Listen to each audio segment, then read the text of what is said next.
దినవృత్తాంతములు మొదటి గ్రంథం 16వ అధ్యాయము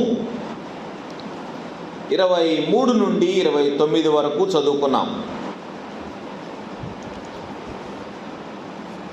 ఈ వచనాల్లో నుండి ఒక వచనం నేను మీ కొరకు చదివి వినిపిస్తాను. గమనించండి. 29వ వచనం. యెహోవా నామమునకు తగిన మహిమను ఆయనకు చెల్లించుడి, నైవేద్యములు చేతపుచ్చుకొని ఆయన సన్నిధికి చేరుడి, పరిశుద్ధాలంకారములకు ఆభరణములను ధరించుకొని ఆయన ఎదుట సాగిలపడుడి. యెహోవా నామమునకు తగిన మహిమను ఆయనకు చెల్లించుడి. కృతజ్ఞత అనే అంశాన్ని మనం ధ్యానం చేస్తూ ఉన్నాం. కృతజ్ఞత అనే అంశములో మొదటి 2 వారాలు మనం ఒక అంశాన్ని ధ్యానం చేశాం. కృతజ్ఞతలోనే కృతజ్ఞత కలిగి ఉండటం అంటే ఏంటి, దేవునికి కృతజ్ఞత కలిగి ఉండటం అంటే మొదటి 2 వారాల్లో ఏం చేశాము, ఏమి నేర్చుకున్నాం? దేవునికి ప్రీతికరమైనది ఏదో అది తెలుసుకొని చేయటమే దేవునికి కృతజ్ఞత కలిగి ఉండుట అని నేర్చుకున్నాం. దేవునికి అసహ్యమైన వాటిని అసహించుకోవాలి, దేవునికి ఇష్టమైన వాటిని ఏంటో తెలుసుకొని మనం చేయగలిగితే అది దేవునికి కృతజ్ఞత కలిగి జీవించుట అని చెప్పాను. 3వ వారంలో మనం ఏం నేర్చుకున్నామంటే కృతజ్ఞత కలిగి ఉండటం అంటే ఏంటంటే దేవునికి మహిమకరముగా జీవించటం. ఎందుకంటే ఒక వాక్యాన్ని మీకు చూపించిన యెషయా గ్రంథంలో 43వ అధ్యాయము 7వ వచనంలో ఒకసారి గమనించండి. ఎందుకొరకు దేవుడు మానవులను సృజించినాడు, ఎందుకొరకు దేవుడు వారిని ఏర్పాటు చేసుకున్నాడు అంటే యెషయా గ్రంథం 43వ అధ్యాయం 7వ వచనంలో అంటున్నాడు, నా మహిమ నిమిత్తము నేను సృజించిన వారిని అన్నాడు. నా మహిమ నిమిత్తము నేను వారిని సృజించాను అంటున్నాడు. దానిలోనే అంటున్నాడు, నేనే వారిని కలుగజేసి తిని వారిని పుట్టించిన వాడను నేనే. I have created them for my glory. నా మహిమ కొరకు నేను వారిని సృజించాను. ఈరోజు మనం ఆలోచన చేయబోతున్న విషయం ఏంటంటే దేవుణ్ణి ఏ విధంగా మహిమపరచాలి. How to glorify God. దేవునికి మహిమకరముగా నేను ఏ విధంగా జీవించాలి. ఈ విషయాలు ఈరోజు మనం ధ్యానం చేద్దాం. అందరం తల్ల వంచి దేవుని సహాయం అడిగి వాక్య ధ్యానము చేద్దాం. ప్రేమ కలిగిన తండ్రి, కృప కలిగిన యేసయ్యా, మీకు వందనాలు నాయనా. మీ మాటలు జీవము కలిగిన మాటలు ప్రభువా. నాయనా, మీరు మమ్మను దర్శించుమని వేడుకుంటున్నాం. నిలువబడిన మీ దాసుని మీ సిలువ చాటును మరుగుపరిచి బలమైన సాధనముగా వాడుకొనమని వేడుకుంటున్నాం. ప్రతి ఒక్కరికి వినగల చెవి, సిద్ధమైన మనస్సు, వాక్యమును భద్రపరుచుకొని హృదయమును అనుగ్రహించుమని, మా మాటలు మా హృదయ ధ్యానము మీ దృష్టికి అంగీకారముగా చేయమని యేసయ్య అతి పరిశుద్ధ నామములో విన్నపములు అడిగి వేడుకుంటున్నాం తండ్రి, ఆమేన్. దేవునికి మహిమకరముగా ఎలా జీవించాలి, హౌ టు గ్లోరిఫై గాడ్. ఈరోజు కొన్ని విషయాలు మీతో పంచుకోవాలని ఆశపడుతూ ఉన్నాను. మన జీవితాల ద్వారా దేవుడు ఎలా మహిమపరచబడతాడు, నేను ఏమి చేస్తే నా దేవుడు మహిమపరచబడతాడు. బైబిలు ఆధారముగా, వాక్య ఆధారముగా కొన్ని విషయాలు మనం ధ్యానం చేద్దాం. చూడండి, యెహోషువ గ్రంథము 7వ అధ్యాయము 19వ వచనం. అక్కడ జరిగిన సందర్భం అంతా ఒక బ్రీఫ్గా మీతో చెప్పాలి అంటే, ఇశ్రాయేలీలు హాయి అనే ఒక చిన్న పట్టణం మీదకి యుద్ధానికి వెళ్ళారు. చిన్న పట్టణం మీద యుద్ధానికి వెళ్తే వారు తరిమి కొట్టారు. ఇశ్రాయేలీలు తరిమి కొట్టేటప్పటికి వాళ్ళకి ఏం అర్థం కాలేదు. కొంతమంది చనిపోయారు కూడా ఇశ్రాయేలీలు. ఓటమి ఎరుగని ఇశ్రాయేలీలు వేరొకరి చేత, అంటే తమకంటే చాలా బలహీనమైన ఒక జనాంగము చేత తరమబడ్డారన్నమాట. తరమబడినప్పుడు వారికి అనుమానం వచ్చింది, యెహోషువ దేవుని సన్నిధిలో ఏడుస్తూ ప్రార్థన చేస్తున్నాడు. ప్రార్థన చేస్తున్నప్పుడు దేవుడు ఆకాను అనే ఒక వ్యక్తి గురించి తెలియజేస్తున్నాడు. మీలో పాపమున్నది, మీలో ఉన్న పాపమును బట్టి మీకు అపజయం వచ్చింది అని దేవుడు తెలియజేసినప్పుడు, యెహోషువ అందరినీ పిలిపించిన తర్వాత ఆకాను గుర్తించబడినప్పుడు ఆకానుతో యెహోషువ మాట్లాడుతూ ఉన్నాడు. ఏమని మాట్లాడాడు గమనించండి. యెహోషువ 7వ అధ్యాయం 19 వచ్చినప్పుడు యెహోషువ ఆకానుతో, నా కుమారుడా, ఇశ్రాయేలు దేవుడైన యెహోవాకు మహిమను చెల్లించి ఆయన ఎదుట ఒప్పుకొని నీవు చేసిన దానిని మరుగు చేయక నాకు తెలుపుమని నిన్ను వేడుకొనుచున్న my son, give glory to God by confessing your sin అని రాశాడు ఇంగ్లీష్లో. Glorify God by confessing your sin. My son, glorify God by confessing your sin. నీ పాపమును ఒప్పుకొనుట ద్వారా దేవుని మహిమపరచు నా కుమారుడా అని యెహోషువ ఆయనతో మాట్లాడుతూ ఉన్నాడు. మొట్టమొదటి విషయం ఏంటంటే, దేవుణ్ణి ఏ విధంగా మహిమపరచాలి, దేవునికి ఏ విధముగా మహిమ కలుగుతుంది అంటే, మొదటిది మన పాపములను ఒప్పుకొనుట ద్వారా దేవునికి మహిమ కలుగుతుంది. God will be glorified by confessing our sins in front of God. దేవుని ఎదుట మన పాపములను ఎప్పుడైతే మనం ఒప్పుకుంటామో అప్పుడు దేవుడు మహిమపరచబడతాడు. అదే ఇక్కడ మనం చదివిన వాక్యము. ఆదాము తన పాపమును ఒప్పుకున్నాడా? ఆదాము తాను చేసిన పాపమును ఒప్పుకున్నట్లయితే చరిత్ర వేరే విధంగా ఉండేది. ఆదాము తాను చేసిన పాపమును ఒప్పుకొనలేదు. ఆకాను ఒప్పుకున్నాడా అంటే ఒప్పుకున్నాడు. ఆకాను ఒప్పుకున్నాడు. ఆ అధ్యాయం అంతా మీరు ఇంటికి వెళ్ళి చదువుకోండి. 21వ వచనములో అంటాడు, తాను చేసినదంతయు ఒప్పుకొనెను అంటాడు. తాను చేసినదంతయు ఒప్పుకొనెను. ఆకాను ఏదైతే తప్పు చేశాడో, ఏదైతే పొరపాటు చేస్తున్నాడో, దేని కొరకైతే ఆశపడి దాచిపెట్టుకున్నాడో ఆ సంగతి అంతటిని రివీల్ చేశాడు. యెహోషువ ఎదుట, దేవుని ఎదుట ఒప్పుకున్నాడు. 26వ వచనములో ఏం జరిగిందో చూడండి. 26వ వచనం, అప్పుడు యెహోవా కోపోద్రేకము విడిచిన వాడై మళ్ళుకొనెను. ఎంత కోపం వచ్చి ఉంటుందో దేవునికి. దేవుడు వారి జీవితాల్లో అన్ని గొప్ప కార్యాలు చేస్తూ అన్ని ఆజ్ఞలు వారికి ఇచ్చి యుద్ధాలకు పంపిస్తూ ఉన్నప్పుడు దేవుడు చెప్పాడు కదా ముందుగానే, అది శపించబడిన పట్టణము, అందులో శాపగ్రస్తమైనది ఏది మీరు ముట్టుకొనవద్దంటే ఆకాను పొరపాటున ముట్టుకున్నాడు. తాను చేసినదంతయు ఒప్పుకున్నప్పుడు యెహోవా కోపోద్రేకము విడిచిన వాడై మళ్ళుకొనెను అని రాశాడు. చాలాసార్లు మనం కూడా మేము చాలా పవిత్రులం అనుకుంటాము, మేము పొరపాట్లు చేయము, మేము పాపము చేయము, దేవునికి విరోధముగా ఏమీ చేయము అని అనుకుంటా ఉంటాము. ఎన్నో తప్పులు చేస్తుంటాం, ఎన్నో పాపాలు చేస్తుంటాం. వాటిని దేవుని ఎదుట ఒప్పుకొనకుండా ఏముందలే అనుకుంటాం చాలాసార్లు. దేవుడే క్షమిస్తాడులే అనుకుంటాం చాలాసార్లు. లేకపోతే వేరే వారి మీద తోసేస్తూ ఉంటాం కొన్నిసార్లు. వాళ్ళ కదా చేసింది తప్పు, నేను కాదు కదా చేసింది, నా పార్టీ చాలా తక్కువ కదా, వాళ్ళ పార్టీ ఎక్కువ కదా. భార్య భర్తల మధ్య కూడా అట్లాగే ఉంటాయి. భార్యలు భర్తల మీద తోసేస్తూ ఉంటారు, మరి భర్తలు భార్యల మీద తోసేస్తూ ఉంటారు, మరి తల్లిదండ్రుల మీద పిల్లలు తోసేస్తూ ఉంటారు. మమ్మీ ఏ చేసింది, డాడీ ఏ చేశాడని ఇట్లాగా ఒకరి మీద ఒకరు నెట్టేసుకుంటూ ఉంటారు తప్పులు. ఆదాము చేసిన పొరపాటు అదే. ఆదాము ఏం చేశాడు? హవ్వను అడిగితేనేమో హవ్వ అంది, సర్పము నన్ను మోసపుచ్చింది అంది. ఆదాముని అడిగితే,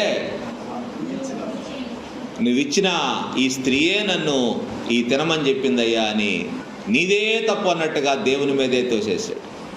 నీదే తప్పు, నువ్వు ఈ ఏమిను నాకు ఇచ్చిండకపోయినట్లయితే నేను ఆ పండ్లు తినకుండా ఉండేవాడిని కదా, నీవిచ్చినందువల్లే నేను ఆ పండ్లు తినాల్సి వచ్చిందని తోసేశాడు. ఒకళ్ళ మీద ఒకళ్ళు తోసేసుకున్నారు.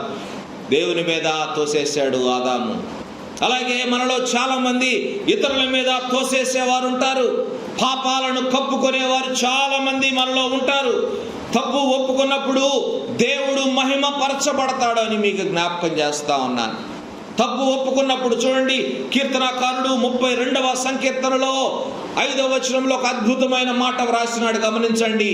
32వ కీర్తనలో దావీదు భక్తుడు వ్రాసిన మాట ఏమంటున్నాడు? నా దోషమును కప్పుకొనక నీ ఎదుట నా పాపము ఒప్పుకొంటిని, యెహోవా సన్నిధిని నా అతిక్రమములు ఒప్పుకొందుననుకొంటిని, నీవు నా పాప దోషమును పరిహరించి ఉన్నావు. దావీదు కప్పుకోలేదండి, కప్పుకోలేదు. నాతాను ప్రవక్త ఆయన హెచ్చరించిన వెంటనే దావీదు తన పాపములను కప్పుకొనక అన్నిటినీ దేవుని సన్నిధిలో ఒప్పుకున్నాడు. దేవుడు ఆ పాపమును పరిహరించినాడంట. దేవుడు మహిమపరచబడినాడు. అందుకనే సామెతల గ్రంథం 28వ అధ్యాయం 13వ వచనములో వ్రాయబడింది, అతిక్రమములను దాచిపెట్టువాడు వర్ధిల్లడు, వాటిని ఒప్పుకొని విడిచిపెట్టువాడు కనికరము పొందును. కనికరము పొందును. దేవుని కనికరము పొందుతారు. పాపములు ఒప్పుకొని విడిచిపెట్టాలి, అప్పుడు దేవుడు మహిమపరచబడతాడు. దావీదు కప్పుకొనక విడిచిపెట్టినందువల్ల దావీదు తరతరాలకు మాదిరి అయినాడు. దేవుని హృదయానుసారుడు కాగలిగినాడు. మన పాత రోత జీవితము గురించి తెలిసిన వాళ్ళు, మనం రక్షణ పొందిన తర్వాత మన మార్పు చెందిన జీవితాన్ని చూసినప్పుడు దేవునికి మహిమ కలగదా? ఒకసారి ఆలోచించేయండి. మన పాత అలవాట్లు చూసిన వారు, మన పాత ఆలోచన విధానం చూసిన వారు, మన పాత మాటలను చూసిన వారు, మన పాత జీవితాన్ని చూసిన వారు మార్పు చెందిన తర్వాత, దేవుణ్ణి తెలుసుకున్న తర్వాత మన మాటలను బట్టి, మన జీవితాన్ని బట్టి ఆలోచిస్తారు కదా, ఈయనలో మార్పు వచ్చింది, ఈమెలో మార్పు కనపడతా ఉంది. తప్పకుండా మన మార్పు చెందిన జీవితాన్ని ఎదుటి వ్యక్తులు చూసినప్పుడు దేవునికి మహిమ కలుగుతుంది, మహిమ కలుగుతుంది. ఒకప్పుడు లంచం తీసుకునే వ్యక్తి ఇప్పుడు లంచం తీసుకోవట్లేదు, దేవునికి మహిమ కలుగుద్దా లేదా? ఒకప్పుడు అన్యాయంగా ప్రవర్తించే వ్యక్తి ఈరోజు న్యాయముగా ప్రవర్తిస్తూ ఉన్నాడు, దేవునికి మహిమ కలుగుద్దా లేదా? ఒకప్పుడు సిగరెట్లు తాగేవాడు, ఒకప్పుడు మందు తాగేవాడు, ఇప్పుడు వాటిని విడిచిపెట్టి ప్రత్యేకంగా ఉంటున్నాడు, దేవునికి మహిమ కలుగుద్దా లేదా? God will be glorified by our changed life. మన మార్పు చెందిన జీవితము ద్వారా దేవుడు మహిమపరచబడతాడు. నేను ఇంతకుముందు కూడా జ్ఞాపకం చేశాను, ఆగస్టిన్ అనే వ్యక్తి భయంకరమైన పాపములో మునిగి తేలుతూ ఉన్నప్పుడు తల్లి యొక్క ప్రార్థన వలన ఆయనలో మార్పు సంభవించి ఆయన మార్పు చెందిన జీవితము ఇతరులకు మాదిరికరముగా ఉంది. అంతేకాదు, ఒకానొక సందర్భంలో ఆయన వెళ్తూ ఉన్నప్పుడు ఆయన మాజీ ప్రేయసి వెంటబడుతూ ఉంది. అగస్టిన్ ఐ ఆమ్ షీ అని అరుస్తూ ఉందంట వెనక నుంచి. ఆగస్టిన్ పట్టించుకోవట్లేదు, వెళ్తానే ఉన్నాడు ముందుకు సాగి వెళ్ళిపోతూ చాలాసేపు ఆమె అరుస్తూ ఉంటే విని అన్నాడంట, madam you may be she, I am not he అన్నాడు. నీవు ఆమెవే అయి ఉండవచ్చు, కానీ నేను ఆయన్ని మాత్రం కాను. దేవుడు ఎంత మహిమపరచబడి ఉంటాడండి ఆయన జీవితం ద్వారా. అటువంటి మార్పు చెందిన జీవితాన్ని దేవుడు కోరుకుంటా ఉన్నాడు ఈ దినాల్లో. మన జీవితాల్లో అటువంటి మార్పును ప్రజలు కూడా చూడాలని కోరుకుంటున్నారు. ఎందుకంటే we are called Christians in this world. క్రైస్తవులు అని మనం పేరు పెట్టుకున్నాం. క్రిస్టియన్ అనే ఒక ముద్ర మన మీద ఉంది కాబట్టి లోకము కూడా మనల్ని గమనిస్తూ ఉంటుంది. వీరిలో ఏదైనా మార్పు కనపడితే బాగుండు, వీరు క్రైస్తవులు అంటానికి ఏదన్నా మార్పు కనపడితే బాగుండని లోకం కూడా గమనిస్తూ ఉంటుందండి.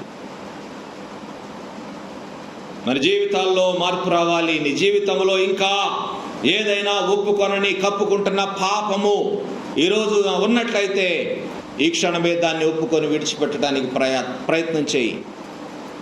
జీవితాల్లో ఏవో ఉంటాయి చిన్న చిన్నవి, అవి పెద్ద విషయాలు కాదులే అని మనం వదిలేస్తూ ఉంటాం. కానీ అవి దేవుని దృష్టిలో పెద్ద విషయాలు అయి ఉండొచ్చేమో, మనకు తెలియదు కదా. మనకు అవి చిన్నవిగా కనపడవచ్చు, కానీ దేవునికి అవి పెద్ద విషయాలుగా కనపడవచ్చు. కొరింథీ మొదటి పత్రిక 6వ అధ్యాయము 20వ వచనములో పౌలు భక్తుడు జ్ఞాపకం చేస్తున్నాడు. ఏమనంటే, మీరు మీ సొత్తు కారు. మనం అనుకుంటా ఉంటాం నా జీవితము నా ఇష్టం అని చాలాసార్లు అనుకుంటా ఉంటాం. నా జీవితం మీద నాకు హక్కు లేకపోతే ఎవరికి ఉంటుంది హక్కు అనుకుంటాం. ఎప్పుడైతే నువ్వు క్రీస్తునందు విశ్వాసం ఉంచినావో, పాప క్షమాపణ అనుభవంలోనికి నువ్వు వచ్చినావో, ఎప్పుడైతే నీవు నీ పాపములు యేసయ్య రక్తము చేత కడగబడినవని నువ్వు నమ్ముతున్నావో, ఎప్పుడైతే నువ్వు బాప్తిస్మ అనుభవానికి వచ్చినావో, ఆ రోజు నుంచి నీవు నీ సొత్తు కాదు. You are purchased with the precious blood of Jesus Christ. Yesu Kristu యొక్క పవిత్రమైన అమూల్యమైన రక్తము ద్వారా నీవు కొనబడ్డావు. నీ మీద నీకు అధికారం లేదిక. నీ మీద ఏదైనా ఎవరికైనా అధికారం ఉంది అంటే అది యేసు క్రీస్తు ప్రభు వారికి మాత్రమే. అందుకనే పౌలు భక్తుడు అన్నాడు, విలువ పెట్టి కొనబడిన వారు కనుక మీ దేహముతో దేవుని మహిమపరచుడి. We have to glorify God with our bodies. మన శరీరము ద్వారా అంటే మన శరీరములో ఉన్న ప్రతి అవయవము దేవుని మహిమపరిచేదిగా ఉండాలి. మన మాటలు దేవుని మహిమపరిచేవిగా ఉండాలా. మా చూపులు దేవుని మహిమపరిచేవిగా ఉండాలా. మనం వినే ప్రతిదీ దేవుని మహిమపరిచేదిగా ఉండాలా. మనం చేసే ప్రతి పని దేవుని మహిమ కొరకే చేసేదిగా ఉండాలా. మన నడతలు, మనం వెళ్ళే చోట్లు. నిన్నగాక మొన్న ఒక మంచి సినిమా ఒకటి రిలీజ్ అయిందంట. స్టేటస్లు చూస్తూ ఉంటే క్రైస్తవులు, బాప్తిసాలు తీసుకున్న వాళ్ళు, మనకు తెలిసిన వాళ్ళు అందరూ ఆ సినిమా హాల్లో టికెట్లు కౌంటర్ల దగ్గర ఎక్కడో ఒక చోట స్టేటస్లు పెట్టారండి. దేవునికి మహిమ కలుగుద్దా? దేవునికి ఎంత అవమానం. రక్షణ పొందారు, బాప్తిస్మం తీసుకున్నారు సో కాల్డ్ క్రిస్టియన్స్. సినిమా హాళ్లలో స్టేటస్లు పెడితే ఎట్లా ఉంటుంది ఆలోచించే. దేవుడు ఎంత ఏడ్చుంటాడో అటువంటి పరిస్థితులను చూసి. ఈ కాలం మనం జ్ఞాపకం చేసుకోవాలి, మన పవిత్రమైన జీవితము దేవునిని మహిమపరుస్తుంది. కాబట్టి మన మాటల విషయంలో, మన చూపుల విషయంలో, మన నడతల విషయంలో, మన క్రియల విషయంలో బహు జాగ్రత్తగా ఉండాలి. చూసేవాళ్ళు ఏమనుకుంటారు? చుట్టుపక్కల ఫ్రెండ్స్ ఏమనుకుంటారు? వీడు బాప్తిసం తీసుకున్నాడు కదా, వీడు రక్షణ పొందాడు కదా, వీడు క్రిస్టియన్ కదా, నాతో పాటు సినిమాకి వచ్చాడే అనుకోరా? మన జీవితాలు దేవుని మహిమపరచలేకపోతే ఎందుకు మన జీవితాలు? మనం ఒప్పుకొనిన పాపములను బట్టి దేవుడు మహిమపరచబడతాడు. కాలం మన జీవితాలను పరిశీలన చేసుకుందాం. ఇంకా ఒప్పుకొనకుండా కప్పుకొనిన పాపములు ఏవైనా ఉంటే, చిన్న విషయాలు అని నీవు అనుకుంటూ ఉంటే, అటువంటి వాటిని సైతం ఈ రోజుని వదిలిపెట్టాలా. దేవుడు మహిమపరచబడతాడు నీ జీవితము ద్వారా. రెండవది దేవుడు ఇంకా ఏ విధంగా మహిమపరచబడతాడు? యోహాను సువార్త 15వ అధ్యాయము 8వ వచనము గమనించండి. యోహాను సువార్త 15వ అధ్యాయము 8వ వచనము యేసయ్య అంటున్నారు, మీరు బహుగా ఫలించుట ద్వారా నా తండ్రి మహిమపరచబడు. ఎలా అంట? బహుగా ఫలించుట ద్వారా మనం దేవుణ్ణి మహిమపరచగలం. చూడండి, కొబ్బరి చెట్లు ఉంటాయి, ఇంకా మామిడి చెట్లు ఉంటాయి. అవి కాయలు ఎప్పుడు కాయాలి? దానికి వయసు వచ్చిన తర్వాత ప్రతి సీజన్కి కాయలు కాయాలి కదా. సీజన్ కల్లా కాయలు కాయాలి. చూస్తాము 2 సంవత్సరాలు, 3 సంవత్సరాలు, 4 సంవత్సరాలు చాలా కాయలు. ఇప్పుడు వచ్చే చెట్లలో ఎక్కువ హైబ్రిడ్ చెట్లు వస్తున్నాయి కాబట్టి 1 ఇయర్కే కాపు వచ్చేస్తుంది. అలాగా మనం ఆశపడి కొనుక్కొని 2 సంవత్సరాలు, 3 సంవత్సరాలు చూస్తాము, కాయలు రాకపోతే ఏం చేస్తాం? విసుగు పుట్టదా? చెట్టును చూస్తేనే అసహ్యం వేస్తూ ఉంటుంది. ఎంత ఎత్తున ఎదిగింది, దీనికి ఒక కాయ కూడా లేదే అని దాన్ని చూసినప్పుడల్లా చిరాకు పుడతా ఉంటుంది. మనకే కొట్టి పారేద్దాం అనిపించుద్ది కొన్నిసార్లు. ఎందుకు ప్లేస్ అంతా వేస్ట్ అయిపోతుంది, దీన్ని కొట్టేస్తే మంచిది కదా అని అనుకుంటాం. ఫలాలు లేని చెట్టును చూస్తే నీకు ఎంత అసహ్యమో, ఫలాలు లేని ఒక క్రైస్తవ విశ్వాసిని చూస్తే దేవునికి కూడా అంతే అసహ్యం. అంతేనా కాదా? మనమే మానవ మాతృలమే ఇక్కడ లోక సంబంధంగా మరి ఏదో ఒక చెట్టును చూసే మనం అసహ్యించుకుంటే, దేవుడు చేతులతో చేసుకొని విలువ పెట్టి కొనుక్కొని ఇంత చేసిన తర్వాత మనం ఫలాలు ఫలించకపోతే దేవునికి ఎంత అసహ్యంగా ఉంటుంది. దేవుడు చాలా చాలా ఓర్చుకుంటూ ఉంటాడు. లూకా సువార్త 13వ అధ్యాయము 6 నుండి 9 వచనాలు ఒకసారి గమనించండి.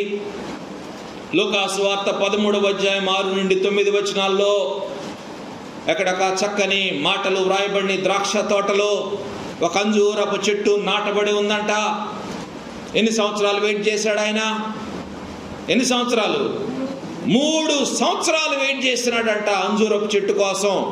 కాయలు వస్తాయేమో అని. కాయలు రాలా. 3 సంవత్సరాల నుంచి నేను ఈ చెట్టుని చూడటానికి వస్తున్నాను, ఈ చెట్టు ఫలించట్లేదు, దీనివల్ల ఎందుకు ఈ స్థలం అంతా వ్యర్థమైపోవాలి అని ఏమన్నాడంట తోటమాలితోటి? నరికేయి, ఇది పనికిరాదు, ఉపయోగం లేదు అన్నప్పుడు తోటమాలి అంటున్నాడు, బ్రతిమలాడుకుంటున్నాడంట యజమానుని. తోటమాలి బ్రతుకు, అయ్యా ఈ ఒక్క సంవత్సరం ఆగు, నేను దానికి చక్కగా అన్ని చేస్తాను, చూద్దాం, ఈ ఒక్క సంవత్సరం కాపు కాయకపోతే నీ ఇష్ట ప్రకారం నరికివేయి అని చెప్పి మరి ఆ యజమానునితో చెప్తున్నాడంట. ఈ అంజూరపు చెట్టును గురించి మనం ఆలోచన చేస్తే, ఈ అంజూరపు చెట్టు అంట శ్రేష్టమైన భూమిలో నాటబడింది. అన్ని దానికి తోటమాలి చక్కగా అన్ని చేస్తా ఉన్నాడు. నీళ్లు సమృద్ధిగా ఉన్నాయి, ద్రాక్ష చెట్లకి నీళ్లు సమృద్ధిగా ఉండాలి. అట్లాగే ఆ సమృద్ధిలో నుంచే ఈ అంజూరపు చెట్టు కూడా నీటిని తీసుకుంటా ఉంది. సత్తువ చక్కగా వేస్తా ఉన్నాడు తోటమాలి టైం టు టైం. కానీ లోపమేంటి? ఫలాలు లేవు, నో ఫ్రూట్. 3 సంవత్సరాలు ఎదురు చూసినాడు. దేవుడు కూడా ఈ లోకంలో నిన్ను ప్రత్యేకపరిచి నిన్ను ఒక చెట్టు వలె నిన్ను నాటినప్పుడు దేవుడు కూడా నీ దగ్గర ఫలాల కొరకు ఎదురు చూడ్డా, మంచి ఫలాలు ఫలించాలని ఎదురు చూడ్డా? ప్రతి సంవత్సరము ఎదురు చూస్తూ ఉంటాడు. ఈ సంవత్సరమైనా ఫలిస్తాడేమో, ఈ సంవత్సరమైనా ఫలిస్తుందేమో. దేవుడు మనకి అన్నీ ఇస్తున్నాడు. ఫలాలు ఫలించగలుగుతున్నావా? ఫలించకపోతే ఏమవుతుంది? నరికి పారేస్తాడు. ఎక్కడ? నరకంలో వేస్తాడు. ఫలించని ప్రతి చెట్టు నరకబడి అగ్నిలో వేయబడును. ఫలించాలంట. ఎటువంటి ఫలాలు ఫలించాలి? ఏ ఫలాలు మనం ఫలించాలంటే గలతీ పత్రిక 5వ అధ్యాయం 22వ వచనంలో వ్రాయబడింది. ఆత్మ ఫలమేమనగా ప్రేమ, సంతోషము, సమాధానము, దీర్ఘశాంతము, దయాళుత్వము, మంచితనము, విశ్వాసము, సాత్వికము, ఆశా నిగ్రహము. మనం ఫలించాల్సిన ఫలం ఆత్మఫలం. ప్రేమ, సంతోషము, సమాధానము, దీర్ఘశాంతము, దయాళుత్వము, మంచితనము, విశ్వాసము, సాత్వికము, ఆశా నిగ్రహము. ఇవన్నీ ఒక్కొక్కటి మనం ఆలోచన చేస్తే ఒక్కొక్క ప్రసంగం అయిపోద్ది. ఆ ఫలము మనం ఫలించాలంటున్నాడు. ప్రేమ అనే ఫలాన్ని మనం ఫలించాలా?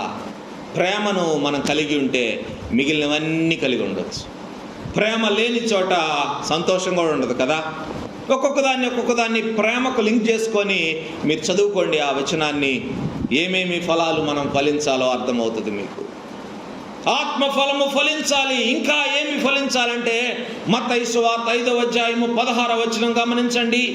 మత్తయి సువార్త 5వ అధ్యాయం 16వ వచనము యేసు ప్రభు అంటున్నాడు, మనుషులు మీ సత్క్రియలను చూచి పరలోకమందున్న మీ తండ్రిని మహిమపరచునట్లు వారి ఎదుట మీ వెలుగు ప్రకాశింపనీయుడి. ఏం ఫలించాలంట? ఏం ఫలించాలి? సత్క్రియలు అనే ఫలము ఫలించాలంట. అంటే సత్క్రియలు అంటే ఏంటి? మంచి పనులు. సత్ప్రవర్తన అంటారు చూడండి. మంచి ప్రవర్తన, మంచి మాటలు, మంచి ఆలోచనలు, మంచి చూపులు, మంచి నడకలు, మంచి క్రియలు, ఇవి మనం ఫలించాలంటున్నాడు. మూడవది ఇంకా ఏం ఫలించాలంటే ఆత్మలు అనే ఫలం ఫలించాల. ఆత్మలు సంపాదించాల. మన జీవితము ద్వారా, మన ప్రవర్తన ద్వారా మరి కొంతమందిని ప్రభు వద్దకు ఆకర్షించే విధంగా మనం ఉండాలి. రెండవది, మీ సత్క్రియలను చూసి ప్రజలు దేవుని మహిమపరచునట్లు అంటున్నాడు. మన మంచి పనులను చూసి దేవుని మహిమపరచాలి ప్రజలందరూ. అది దేవుడు మన దగ్గర నుంచి కోరుకుంటున్నది. ఆత్మ ఫలం ఫలించాలి. సత్క్రియలనే, మంచి ప్రవర్తననే ఫలం ఫలించాలి. ఆత్మలు సంపాదించాలి. ఆత్మలు సంపాదించాలి. అంతకంటే వేరే పనేమి లేదు. దేవుని బిడ్డగా మనకి దేవుని వాక్యం తెలియజేస్తాం. చూడండి, మత్తయి సువార్త 3వ అధ్యాయము 8-10 వచనాలు గమనించండి ఒకసారి. యేసయ్య చెప్తా ఉన్నారు, మారు మనస్సుకు తగిన ఫలము ఫలించుడి. 10వ వచనములు అంటున్నాడు చూడండి, ఇప్పుడే గొడ్డలి చెట్ల వేరున ఉంచబడి ఉన్నది కనుక మంచి ఫలము ఫలించని ప్రతి చెట్టును నరకబడి అగ్నిలో వేయబడును. He is ready to cut.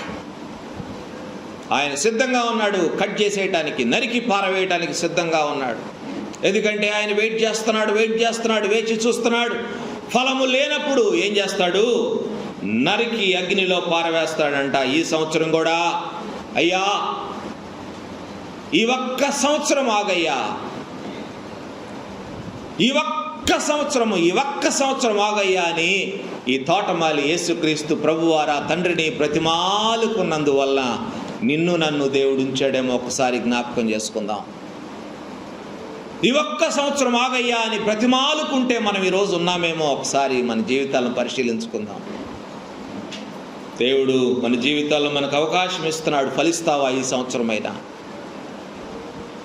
ఫలములు లేకపోతే నరకబడి అగ్నిలో పారవేయబడతాం.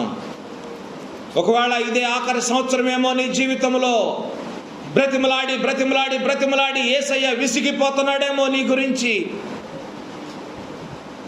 ఎంతకాలం ఓపిక పట్టాలి? ఎంతకాలము సహించాలి? నీ మార్పు చెందని జీవితమును చూసి, నీ లోబడని జీవితాన్ని చూసి ఎంతకాలము దేవుడు ఎంతకాలం ఓర్చుకోవాలి? ఇదే నీకు చివరి సంవత్సరమేమో జ్ఞాపకం ఉంచుకో. ఈ సంవత్సరం నీవు దేవునికి లోబడకపోతే నరికి పారవేస్తాడేమో దేవుడు. జాగ్రత్త. 50వ సంకీర్తన 23వ వచనము ఏమంటున్నాడు అక్కడ?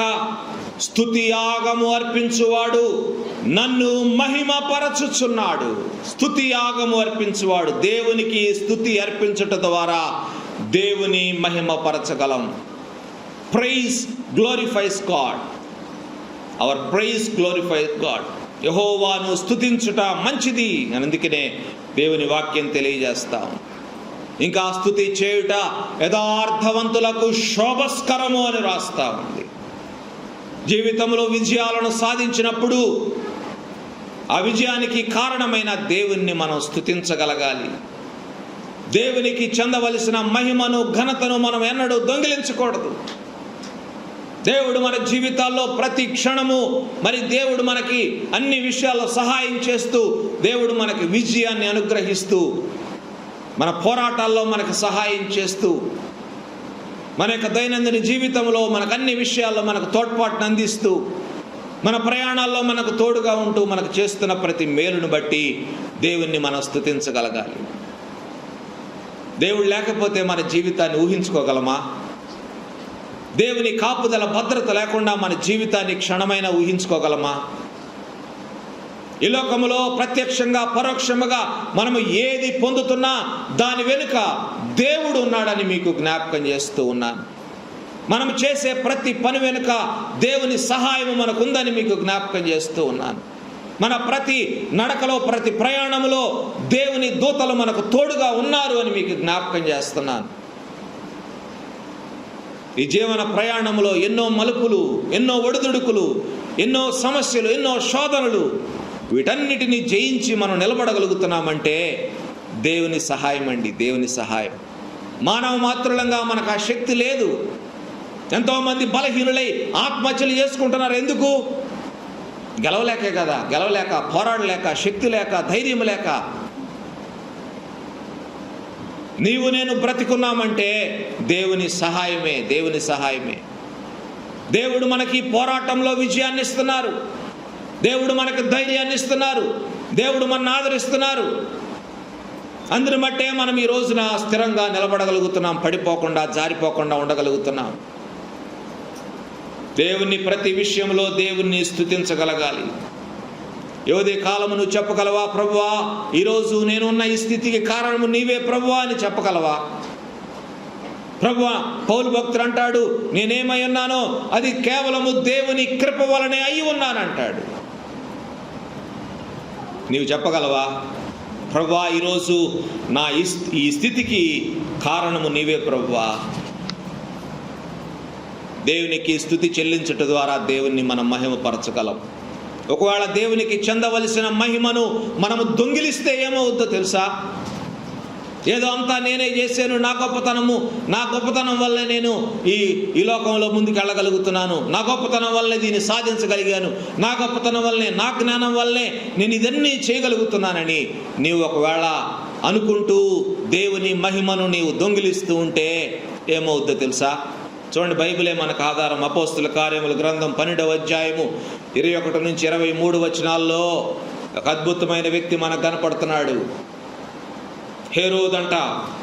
నియమింపబడిన దినమందు హేరోదు రాజవస్త్రములు ధరించుకొని న్యాయపీఠము మీద కూర్చుండి వారి ఎదుట ఉపన్యాసము చేయగా జనులు ఇది దైవ స్వరమే కానీ మానవ స్వరము కాదు అని కేకలు వేసిరి.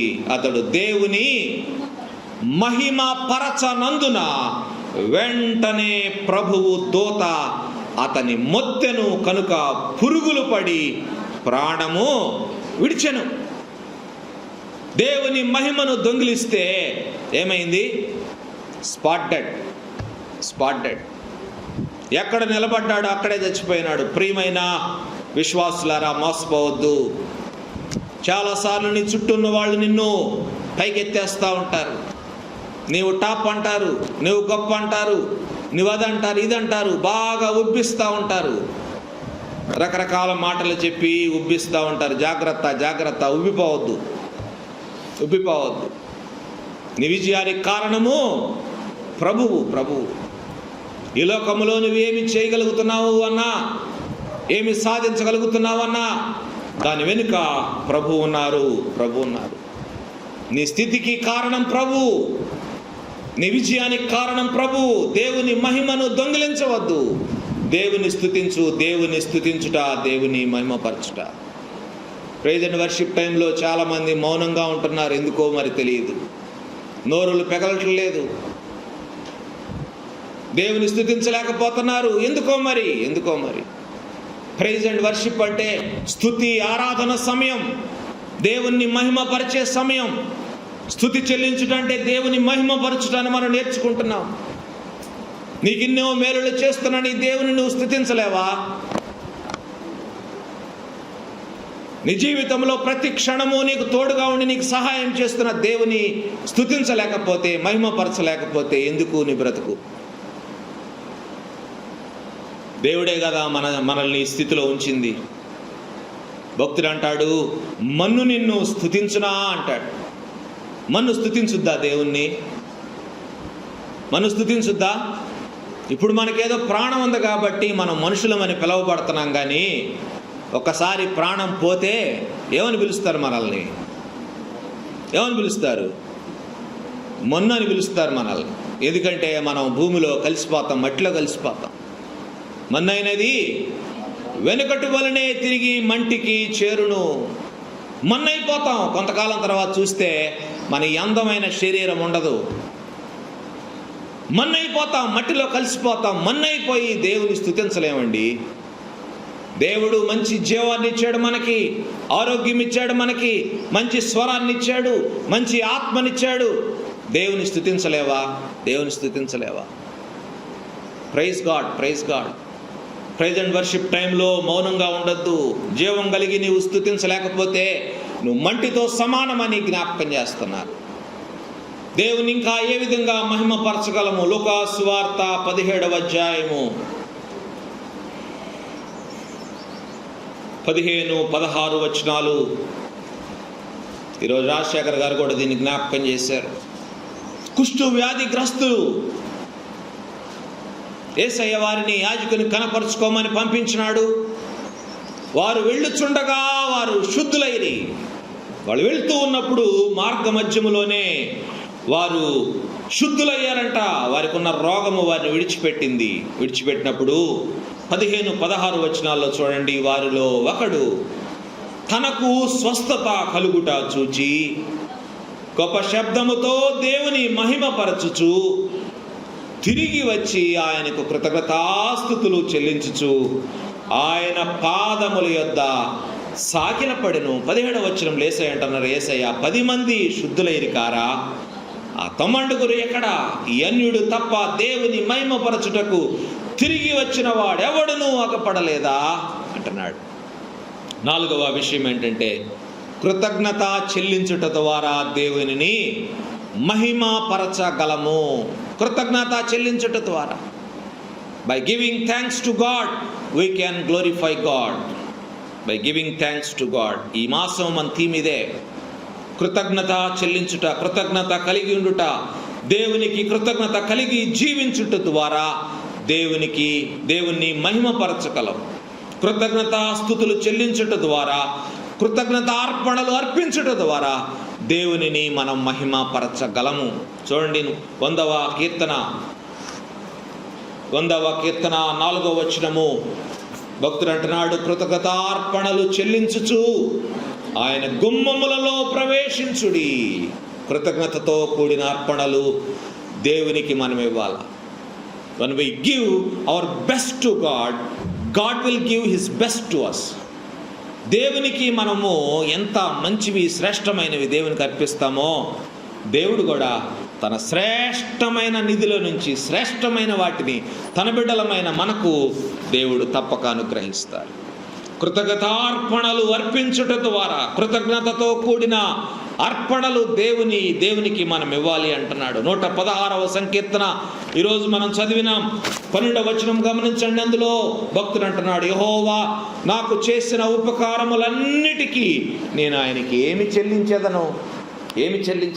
14వ వచనము, యెహోవాకు నా మ్రొక్కుబళ్ళు చెల్లించెదను, ఆయన ప్రజలందరి ఎదుటనే చెల్లించెదను. కృతజ్ఞత కలిగి ఉంటున్నావా? దేవునికి కృతజ్ఞతాస్తుతులు చెల్లిస్తున్నావా? కృతజ్ఞతార్పణలు దేవునికి చెల్లించగలుగుతున్నావా? నీ కృతజ్ఞతాస్తుతులతో, కృతజ్ఞతార్పణలతో దేవునిని మహిమపరచగలుగుతున్నావా? ఒకవేళ మహిమపరచకపోతే ఏమవుతుందంటే చూడండి, రోమాపత్రిక 1వ అధ్యాయము 21వ వచనం. రోమాపత్రిక 1వ అధ్యాయం 21వ వచనము. పౌలు భక్తుడు చాలా తేటగా వ్రాసినాడు. ఇది అండర్లైన్ చేసుకోండి, ఈ మాటలు మైండ్లో ఫీడ్ చేసుకోండి. ఏం జరుగుతుందో చూడండి. వారు దేవుని ఎరిగియు ఆయనను దేవునిగా మహిమపరచలేదు, కృతజ్ఞతాస్తుతులు చెల్లింపను లేదు. దేవుని ఎరిగియు, నీవు కూడా ఒకవేళ దేవుని ఎరిగి దేవుని మహిమపరచలేకపోతున్నావంటే, దేవునికి కృతజ్ఞతాస్తుతులు చెల్లించలేకపోతున్నావు అంటే ఏమవుద్దని, నీ బ్రతుకు ఏమవుద్దు ఒకసారి చూడండి. తర్వాత వచనాల్లో వారు ఏమైపోయారో చూడండి. 24వ వచనములో ఏమని రాశాడు? దేవుడు వారిని అపవిత్రతకు అప్పగించినాడంట. రెండవది 26వ వచనంలో ఏం రాశాడో చూడండి. తుచ్చమైన అభిలాషలకు వారిని అప్పగించినాడంటండి. 28వ వచనంలో గమనించండి. చేయరాని కార్యములు చేయుటకు దేవుడు భ్రష్ట మనస్సుకు వారిని అప్పగించెను. ఎందుకండి ఈ బ్రతుకు? దేవుని ఎరిగిన వారు దేవుని మహిమపరచకపోతే, దేవుని ఎరిగిన వారు దేవునికి కృతజ్ఞతాస్తుతులు చెల్లించకపోతే దేవుడు వారిని చేతులారా అపవిత్రతకు అప్పగిస్తాడంట. ఇంకా తుచ్చమైన అభిలాషలకు అప్పగిస్తాడంట.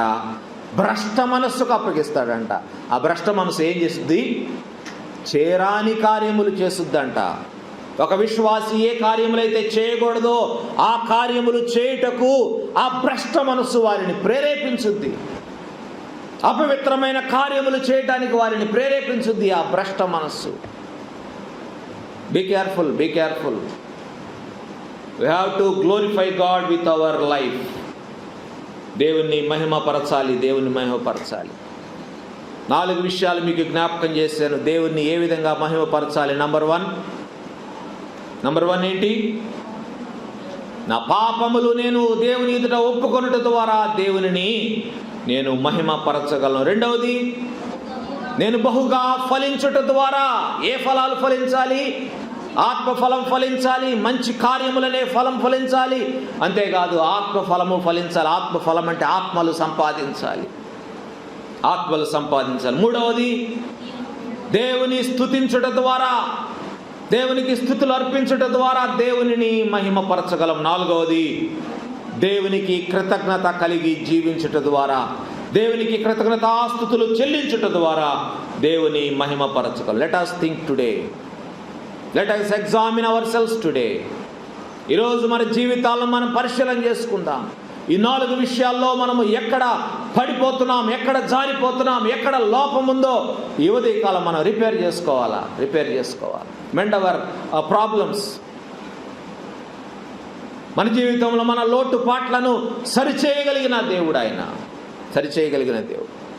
దేవుని అడగాల నిండు మనస్తోటి, ప్రభువా నేను నా జీవితంలో ఈ లోపాన్ని సరి చేసుకోలేకపోతున్నాను, ప్రభువా దయతో నాకు సహాయం చేయండి, ఈ లోపాన్ని సరి చేసుకోవడానికి కావలసిన జ్ఞానాన్ని నాకు ఇవ్వండి, నేను నిన్ను మహిమపరచలేకపోతున్నాను, దయతో నన్ను కనికరించి నాకు సహాయం చేయండి ప్రభువా అని దేవుని అడగాలి. లోపాలను సరి చేసుకోకపోతే చాలా నష్టం అండి, చాలా నష్టం. జారిపోతాం, పడిపోతాం, భ్రష్టులమైపోతాం, నాశనమైపోతాం. పౌలు భక్తులు అందుకే అంటాడు, కొరింథీ మొదటి పత్రిక 10వ అధ్యాయం 31వ వచనములో చూడండి. కొరింథీ మొదటి పత్రిక 10వ అధ్యాయం 31వ వచనములో, కాబట్టి మీరు భోజనము చేసినను పానము చేసినను, మూడది మీరు ఏమి చేసినను సమస్తమును దేవుని మహిమ కొరకు చేయుడి. ఏంటండి ఇది? మనం భోజనం చేసినా కూడా దేవునికి మహిమ కలగాలంట, పానము చేసినా కూడా దేవునికి మహిమ కలగాలంట. మూడవది, మీరు ఏమి చేసినా, ఒక క్రైస్తవ విశ్వాసి ఏ పని చేసినా దానిని బట్టి దేవుని మహిమపరచబడాలి. పౌలు భక్తుడు మరి ఎంత జ్ఞానంతో రాశారు, what ever you do it for the glory of God, do it for the glory of. మన జీవితాలు దేవుని మహిమపరిచేవిగా ఉన్నాయా? ఇది ఉదయకాలం మనం పరిశీలన చేసుకుందాం. లోపాలుంటే సరి చేసుకుందాం, దేవుని ఎదుట ఒప్పుకొని విడిచిపెడదాం. దేవుడు మనకు సహాయం చేస్తారు. మన రహస్య పాపాలను ఈ దినమే ఒప్పుకుందాం. దేవుని ఎదుట పవిత్రులముగా, పరిశుద్ధులముగా, నిష్కలంకులముగా మన నిలవబడటకు దేవుడు సహాయము చేయునుగాక. తలలు వంచండి, ప్రార్థన చేసుకుందాం. జీవితాలు పరిశీలించుకోవడానికి దేవుడు అవకాశం ఇస్తూ ఉన్నారు. ఈ ఉదయకాలం లోపాలను సరి చేసుకోవడానికి దేవుడు అవకాశం ఇస్తూ ఉన్నారు. ఈ ఉదయకాలం కప్పుకొనిన పాపాలను ఒప్పుకొని విడిచిపెట్టడానికి అవకాశం ఇస్తూ ఉన్నారు దేవుడి ఉదయకాలం. జీవితాలు సరి చేసుకోవాలండి, జీవితాలు సరి చేసుకోవాలి. మన జీవితాల ద్వారా దేవుడు మహిమపరచబడటం లేదు అంటే దేవుడు చూస్తాడు. అపవిత్రతకు అప్పగిస్తాడు మనల్ని, జాగ్రత్త. భ్రష్ట మనస్సుకు అప్పగిస్తాడు, జాగ్రత్త. దేవుని ఎదుట ఒప్పుకుందాం. మనం చేసిన ప్రతి పొరపాటు, పాపము, అవిధేయత, నిర్లక్ష్యము అన్నిటినీ ఒప్పుకుందాం. దేవుడు సహాయం చేయడానికి సిద్ధంగా ఉన్నారు. దేవుడు క్షమించడానికి సిద్ధంగా ఉన్నారు. దేవుడు క్షమిస్తారు కూడా. ప్రేమ కలిగిన తండ్రి, కృప కలిగిన యేసయ్యా, మీకు వందనాలు ప్రభువా. నాయనా, మా జీవితాల ద్వారా మిమ్మల్ని మహిమపరచలేకపోతున్నాము, దయతో క్షమించండి నాయన, క్షమించండి. ఈ ఉదయ కాలమున మీరు మాకు జ్ఞాపకము చేసిన విషయములను బట్టి మిమ్మల్ని స్తుతిస్తూ ఉన్నాం. మా జీవితాల్లో లోపములుంటే సరి చేసుకోవటానికి మాకు కావలసిన జ్ఞానమును ప్రసాదించండి నాయన.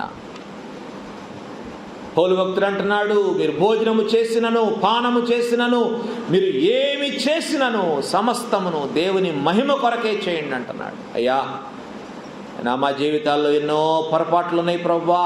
ఎన్నోసార్లు మేము జారిపోతున్నాం, పడిపోతున్నాం. ఎన్నోసార్లు మా జీవితాల ద్వారా మేము మిమ్మల్ని మహిమపరచలేకపోతున్నాం. మా బ్రతుకును బట్టి మీరు ఎంతో దుఃఖిస్తున్నారేమో, రోధిస్తున్నారేమో, ఏడుస్తున్నారేమో, పశ్చాత్తాపపడుతున్నారేమో. నాయనా దయతో క్షమించండి. బ్రతుకులు బాగు చేసుకోవటానికి మరొక అవకాశాన్ని మాకు దయచేయండి ప్రభువా. ఉదయ కాలము ఈ వాక్యము ప్రతి హృదయంలో నూరంతలుగా ఫలించినట్లుగా చేయండి. ప్రతి ఒక్కరూ మీకు లోబడి ఆయన తమ కప్పుకొనిన పాపములను, రహస్య పాపములను విడిచిపెట్టి ఆయన పవిత్రమైన జీవితముతో మిమ్మల్ని మహిమపరచు భాగ్యమును ప్రతి ఒక్కరికి అనుగ్రహించుమని మా ప్రభువును రక్షకుడును యేసయ్య అతి పరిశుద్ధ నామములో విన్నపములు అడిగి వేడుకుంటున్నాము తండ్రి. ఆమేన్.